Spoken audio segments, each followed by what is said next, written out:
ना होगा, और अगर सब मिलकर कोशिश करें तो रास्ता निकल सकता है। राजू के चेहरे पर एक उम्मीद की किरण जागती है। हाँ बाबा जी, अगर सब मिलकर काम करें तो हम पानी ढूंढ सकते हैं। हमने पहले कभी यह कोशिश ही नहीं की। लेकिन इतनी कठिन जमीन में नया कुआं खोदना आसान नहीं। मुश्किल जरूर है, नामुमकिन नहीं।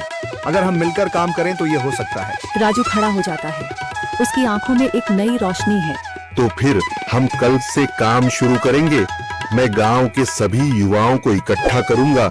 हम मिलकर नया कुआं खोदेंगे। यह कहते हुए वह शामू के साथ गांव के दूसरे युवाओं को बुलाने के लिए निकल पड़ता है। कहीं दूर से गरज की हल्की सी आवाज आती है, जैसे आकाश ने उनकी उम्मीदों की गवाही दे दी हो।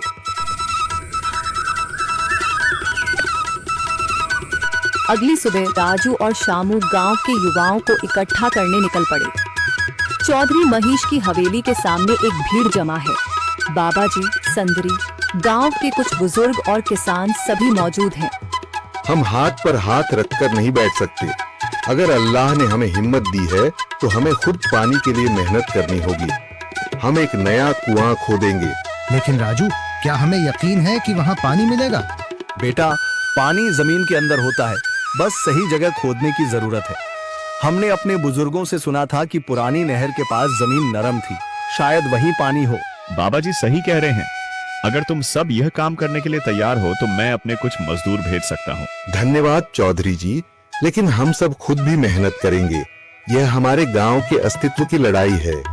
संदरी, जो अब तक चुप थी, आगे बढ़ती है। हम औरतें भी पीछे नहीं रहेंगी। हम पानी लाने की व्यवस्था करेंगी, खाना बनाएंगी, ताकि तुम सब आराम से काम कर सको। यही हिम्मत चाहिए थी संदर। पूरा गांव एक नई उम्मीद के साथ कुआं खोदने की तैयारी में जुट जाता है। दूसरी ओर कुआं खोदने का काम शुरू हो चुका है। राजू, शामू और दूसरे युवा बेलचे चलाने लगते हैं।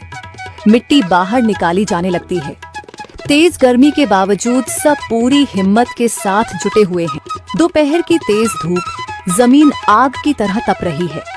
गांव के लोग लगातार कुआं खोदने में जुटे हैं। हाथ छिलने लगे हैं, माथे से पसीना बह रहा है, मगर किसी ने हार नहीं मानी। महिलाएं पानी और सत्तू लेकर आती हैं ताकि पुरुषों को कुछ राहत मिले। हमें और गहराई तक जाना होगा।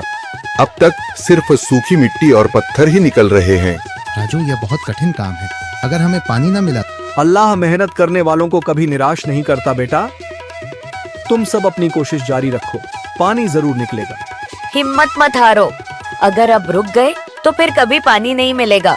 सभी फिर से जोश में आकर काम में जुट जाते हैं, मगर सूरज की तपिश बढ़ती जा रही है और कई लोगों की सांसें तेज चलने लगती हैं।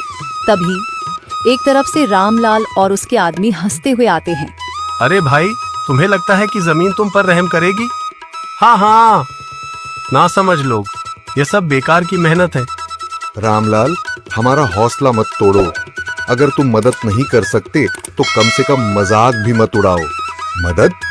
हाँ, मैं अपने कुएं का पानी बेच सकता हूँ, मगर मुफ्त में नहीं दूंगा। राजू सब अनसुना कर फिर काम में लग जाता है। शाम होने लगती है, लेकिन अभी तक पानी का नामो निशान नहीं। कुछ लोग मायूस होकर पीछे हटने लगते हैं। राजू, शायद रामलाल सही कह रहा है। यह सब बेकार है। नहीं शामू, हमें हार नहीं माननी। अगर आज हार गए तो फिर कभी हिम्मत नहीं कर पाएंगे। तभी अचानक फावड़ा किसी कठोर चीज से टकराता है। एक अजीब सी आवाज आती है। राजू चौंक कर देखता है और जल्दी जल्दी मिट्टी हटाने लगता है। अचानक एक ठंडी लहर महसूस होती है। सभी लोग दौड़ कर आते हैं। जैसे जैसे मिट्टी हटती है, नीचे से गीली जमीन नजर आने लगती है। सब हैरान रह जाते हैं। सुभान अल्लाह, मैंने कहा था ना, अल्लाह हमारी मेहनत को जाया नहीं करेगा। राजू और बाकी सभी जोर लगाते हैं। कुछ ही पलों बाद अचानक मिट्टी के नीचे से पानी की एक छोटी सी धारा फूट पड़ती है। गांव वाले खुशी से चिल्ला उठते हैं। पानी पानी निकल आया। यह अल्लाह की कुदरत है रामलाल, जिस पर तुम्हें यकीन नहीं था। पूरा गांव आनंद से झूम उठता है। लोग एक दूसरे को बधाइयां देते हैं। औरतें दुआ करने लगती हैं। कुछ दिन बीत चुके हैं। गांव वाले नए कुएं से पानी भर रहे हैं, खेतों को सींच रहे हैं और जिंदगी फिर से पटरी पर लौट रही है। मगर रामलाल अब भी अपनी